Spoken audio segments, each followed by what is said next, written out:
తుంగతుర్తి నియోజకవర్గ ప్రజలకు, కాంగ్రెస్ పార్టీ కార్యకర్తలకు అందరికీ నా నమస్కారం. ముఖ్యంగా ఈ 2-3 రోజులుగా జరుగుతున్నటువంటి ఏదైతే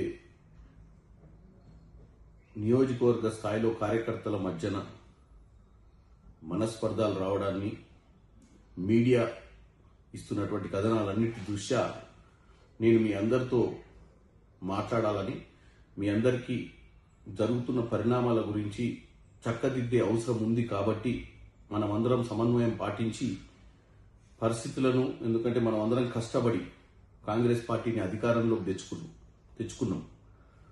నన్ను కానీ, అటు మందుల శామ్యుల్ని కానీ, మాకు ఎట్టి ఫ్యామిలీ బ్యాక్గ్రౌండ్ కానీ, మా తాతలు ముత్తాతలు నాయకులు కాదు. మమ్మల్ని కేవలం మీరు గుండెలకు దగ్గర పెట్టుకొని బ్రహ్మాండంగా మీరు హక్కున చేర్చుకొని గెలిపించుకున్నారు.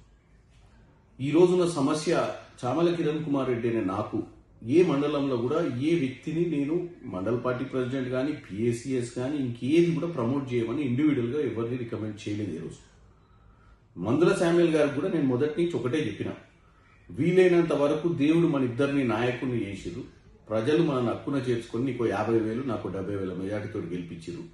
కాబట్టి ప్రజాస్వామ్యంలో మనం అక్కడ ఉన్నటువంటి నాయకులకే అవకాశం ఇచ్చి వాళ్ళు ఎవరిని ఎన్నుకుంటే వాళ్ళ గ్రామ పంచాయతీ సర్పంచ్లు నిలబెట్టడం కానీ, మండల పార్టీ అధ్యక్షులుగా నిలబెట్టడం కానీ, లేకపోతే రేపు రానున్న రోజులలో జెడ్పీటీసీ అయినా, ఎంపీటీసీ అయినా, పిఎస్సిఎస్ అయినా ఏదైనా కానీ అక్కడ ఉన్నటువంటి నాయకులను కూర్చోబెడితే 50% పైచిలకు ఎవరిని ఒప్పుకుంటే వాళ్ళని చేస్తే బెటర్ అని చెప్పడం జరిగింది. అంతే తప్ప నేను ఏ రోజు కూడా మందుల శామ్యుల్ గారికి వ్యతిరేకం కాదు, మందుల శామ్యుల్ గారు తీసుకున్న నిర్ణయాలకు వ్యతిరేకం కాదు. నిన్న నేను విదేశాలలో ఉన్నప్పుడు మండల పార్టీ అధ్యక్షుల నిర్ణయం మీద కొంచెం అసంతృప్తి వ్యక్తం చేస్తున్నటువంటి కార్యకర్తలందరూ ఫోన్ చేయడమే కాకుండా బయట బాటంగా ఓపెన్గా మాట్లాడుతుంటే నేనే పిసిసి అధ్యక్షులకు మీనాక్షి నటరాజన్ గారికి ఒక లేఖ రాసిన. ఏమని? వీళ్ళని తీసేయమని రాయలేదు, నేను కేవలం ఏమని రాసిన అంటే, నిర్ణయం తీసుకురు కదా, ఒక 2 రోజులు ఆపండి. ఉత్తమ్ కుమార్ రెడ్డి గారు కూడా తిరుమలగిరికి వాస్తవ్యులే, నేను శాలిగౌరవరం వాస్తవ్యుల్ని. అక్కడ ఉన్నటువంటి జిల్లా అధ్యక్షుడు, సూర్యాపేట జిల్లా అధ్యక్షుడు, ఇటు భువనగిరి జిల్లా అధ్యక్షుడు, యాదాద్రి జిల్లా అధ్యక్షుడు బీర్ల ఎలయ్య గారు, నర్సయ్య గారు, అలాగే ఈ పార్లమెంట్ నియోజకవర్గం మొత్తంగా అబ్జర్వ్ ఉన్నటువంటి బస్వరాజ్ సారయ్య గారు,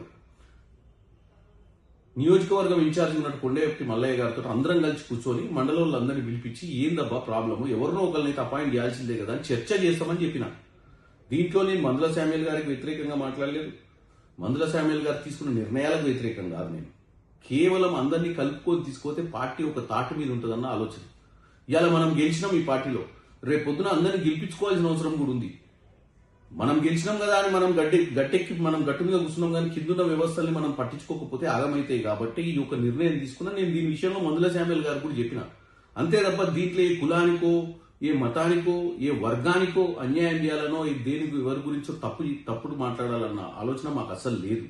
కాబట్టి మరొకసారి నేను తుంగతుర్తి నియోజకవర్గంలో ఉన్నటువంటి కాంగ్రెస్ కార్యకర్తలకు, ప్రజలు ఎవరైతే మమ్మల్ని గెలిపించిన వాళ్ళందరికీ విన్నపం చేసుకుంటున్నాం.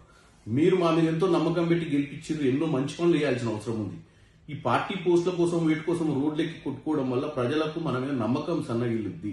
కాబట్టి దయచేసి నేను ఒకటే కోరుకుంటున్నా, మందుల శామ్యుల్ గారినైనా, అక్కడ ఉన్నటువంటి మండలాలు ఉన్నటువంటి సీనియర్ నాయకులనైనా సమన్వయం పాటించండి. అధిష్టానం సరి అయిన నిర్ణయం తీసుకుంటుంది. ఒకవేళ మీకు తీసుకున్న నిర్ణయం మీకు ఇంట్రెస్ట్ లేదో మనం అందరం కూర్చొని మాట్లాడదాము. మాట్లాడి రానున్న రోజులలో పార్టీలో ప్రజాస్వామ్యబద్ధంలో ఎవరికి ఎక్కువ మంది సపోర్ట్ చేస్తారో మండల స్థాయిలో వాళ్ళనే మనం నాయకులుగా కానీ రేపొద్దున ఎన్నికలలో నిలబెట్టుకునే ప్రయత్నం చేద్దామని తెలియజేస్తూ సెలవు తీసుకుంటున్నాం.